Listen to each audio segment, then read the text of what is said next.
Jag menar, här beklagar vi oss över att Amazonas och Borneo och Kongos regnskogar avverkas. Men de har ju fortfarande större andelar kvar av sitt ursprungliga skogsekosystem än vad vi har. I Borneo finns ungefär 30% utav ursprungliga skogen kvar. I Sverige har vi knappt 10%.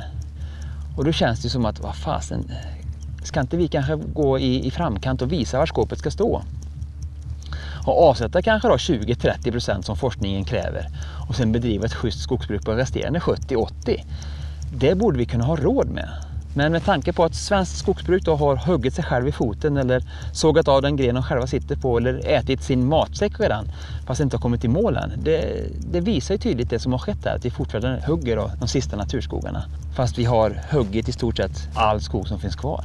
Det är ett överkonsumtionssamhälle i ett nötskal. Och vi vet att överkonsumtionen är ju själva grunden till miljöproblemen. Och vi fortsätter i Sverige att göra det här fortfarande idag när vi gärna vill vara den här goda förebilden och framhäva oss själva som ett väldigt miljövänligt land.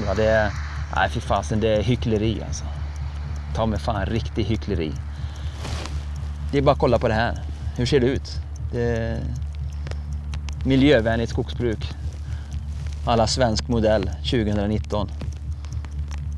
Skandal.